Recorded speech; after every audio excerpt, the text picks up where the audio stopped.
The Wests Tigers just sent a double dose of great news as a shockwave across the NRL, and we have to talk about it. We did not just get one win, but we got two, and we have to go over what that all looked like. But before we do that, my name is Geordie, a diehard Wests Tigers fan.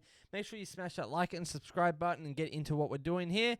So right off the bat, huge round for us, Indigenous round, and we absolutely tore it up, and this is what it's all about. We saw the NRLW girls, they took on the Dragons, and they took the dub with a 16-12. We saw Fafua take 2 tries, and then Thorn taking 1, with Emily Bass converting 2 out of 3 of those. And at halftime, they led the pack and then kept that down with only leaking 1 try. But huge props to our girls for coming through on the Dragons and absolutely tearing them up in their round 7 game, and it was absolutely awesome. I watched the highlights, and it was electric.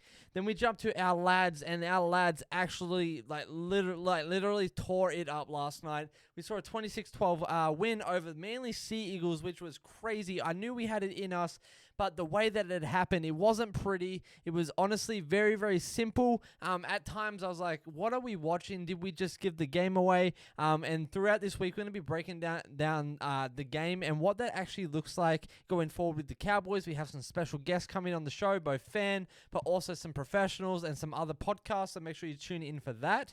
But today, we're going to be going over your guys' one words, how you guys felt about the game, but also just a quick breakdown and how I felt about the game.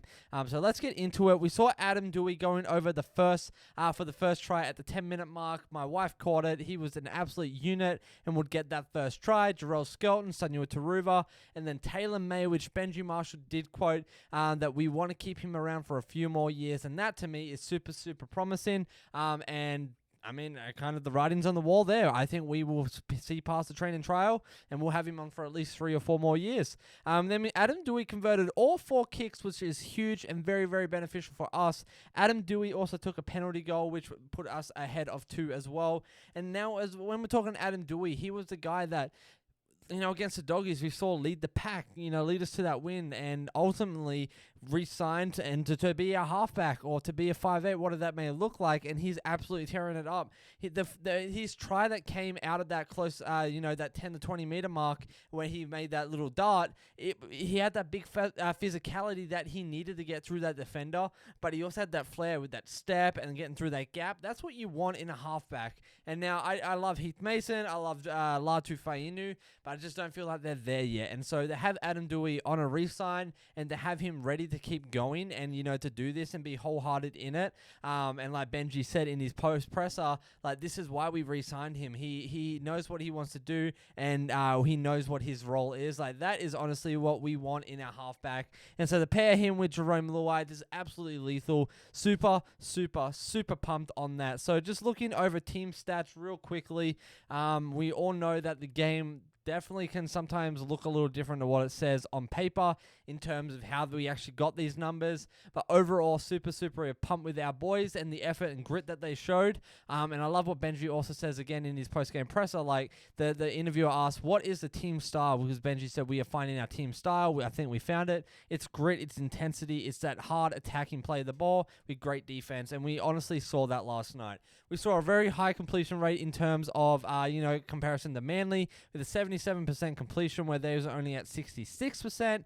We held the ball 57% of the time, which is honestly unheard of for us Tigers. Like, we were honestly giving the ball away a lot, but last night we tore it up with 201 runs, with 17, nearly 1,800 all-run meters, 577 post-contact meters thanks to our forward pack, 387 from Manly, so we tore it up there. Line breaks, we had 6. Tackle breaks, we had 44. Average set distance, this one is, to me, what I think speaks the most volume about having especially Adam Dewey in as a playmaker, and Jerome Luai, honestly, and Appy. Like, these guys, we went from, traditionally a 30 to 35 to now a 40 average set on this game, and that's huge because it means our playmakers are doing their job, but it also means we're making better runs, right?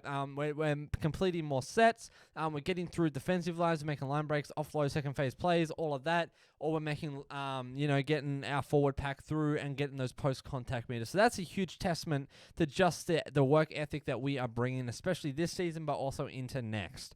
Passing-wise, we saw 10 offloads, which is great. 510 receipts. I think that's a huge thing to do with Taylor May being in that center spot. We know Startoa out with injury, stuff like that. So no update there yet, but I'm waiting to hear what's going on there.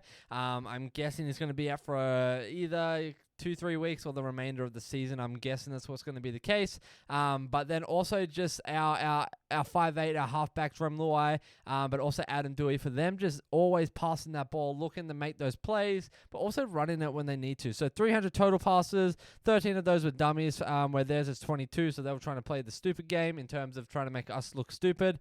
Wasn't working. 21 kicks from us. Our kicking game was pretty on point.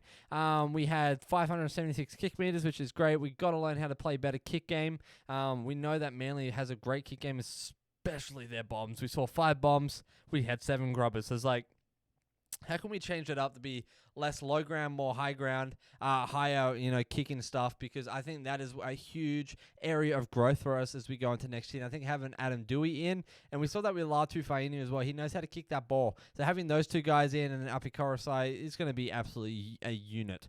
This is great. We saw an 85% effective tackle efficiency. I really wanted to push that to a 90, but we do know that there was some defensive lapse, if you will. We saw 37 missed tackles, which is 37 too many in my opinion.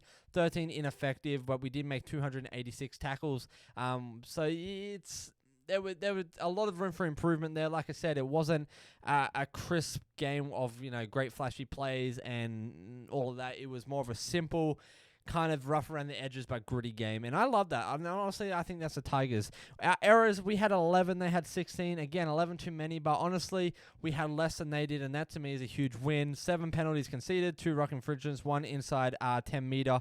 So that's just 1 offside. It's better. It's better. We can normally get caught off a lot more. So super pumped about that, and just the fact that we took away 2 wins, the girls and the guys. That is huge. And give it up for our club. We do support the best club in the world. And I just want to quickly run through your 1 words. And honestly, I think mathematically we can make top 8, but we'll see what you guys are saying. Sam, my guy Sam, the stat man, says potential. Absolutely. If it's not this year, it is next year. We're seeing what we are working with, what we are building. That is so freaking exciting.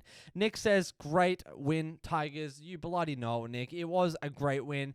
We've taken on the freaking Bulldogs. We destroyed them. We've taken on the Manly Seagulls. We gave it to them as well. Cowboys were coming for you, baby. We got Leichhardt games coming up. Like, no matter who we play, those are the games we win. So huge, like Lily says, progress, and I'm so pumped about that. I'm so pumped to be part of this team. Content with how we are building towards 26-27 top 4 finish. Absolutely, we are finishing top 4 either next year or the year after. It's just a matter of if we can capitalize on that window. Triumphant from my guy Daz Gabowski. Absolutely, Daz, we are triumphant, and we deserve to friggin' give all the credit to the boys. Roosters have to lose every game from here. Spot on. Chooks have to lose every game. We have to win the last 3. Slim but possible, and that's what I love. The slim but possible. That's what I'm looking for. Possible. The Roosters do have to lose every game. We can win every game if we put our minds to it. Our biggest game is going to be that Canberra Raiders game, I think, but we can do it if we work smarter. And like Mark said, we had smarter footy last night. There were definitely moments where we normally would lose the ball, turn it over, just do stupid plays, not capitalize on certain tries, gaps, all that, but we were smarter about that. And that's where we saw a lot of those points come through, especially with Adam Dewey. He saw that gap. Instead of passing it or taking a tackle, he went for it, and I love that. Caribou Stu, my guy, says determination. We did not give up. There were moments there I was like, crap, did we just give the game away? But at the end, we did not give up. We fought tooth and nail through and through. My guy, NRL Fanatic, is an absolute legend. Make sure you follow him on Instagram, YouTube, all the things. He's always putting out great footy content. Plus, he's a Wests Tigers diehard fan. And he says, we are finals bound, baby. And I love that. That is a statement. And like last night, we are going all the friggin' way, balls to the wall for the rest of this season. Jay, my guy, one of the members of the channel, says semi-final, and I'm all for that, baby. If we work hard and if the stars fall into place in terms of the Chookies losing, we got this. Servant of the Almighty says hunger. We did have that hunger, baby. We were hunting those birdies. We were going absolute eagle hunting, and I'm so pumped. A little bit about me. I love the waterfowl hunting the fall here in the USA, and I'm telling you, it's in our DNA, baby. We've got to hunt. We've got to freaking hunt. We've got to nail those birds. Liam Murphy says rusty. There was moments it was a little rusty. It was shaking the feathers off, if you get what I mean. But we got it done at the end of the day, and that to me is what I'm so proud about, Liam. Glenn, my guy, says boring, lol. Let me explain. Honestly, can feel you here. No clutch wins, no holding off a fast finishing opponent. As soon as the boys got into 12, admit it, you knew the game was over. Get used to it. Going to be a lot more games like this next year. Honestly, it was a little boring at times, but overall, the fact that we came away with the win, the fact that we were able to hold them defensively for most of the game and not leak many more points, that's what I'm all about, baby. Like that, if we can get ahead and keep it ahead, I'm okay. Win is a win in my book. 2 points is 2 points. It's just how can we make us stronger and better going into next year? So Tigers fans, let me know your thoughts in the comments below. So freaking pumped on the last result. And who was your man of the match? I mean, I've got to say it. It has to be Taylor May. Taylor May absolutely tore it up. He's such a weapon, and if it's not him, it's Adam Dewey, where he scored those tries, but more importantly, came through with those conversions and penalty kick. Without those, we wouldn't have won. So up bloody Adam Dewey. Up Adam Dewey. He's my man of the match. Who is yours? Let me know in the comments below.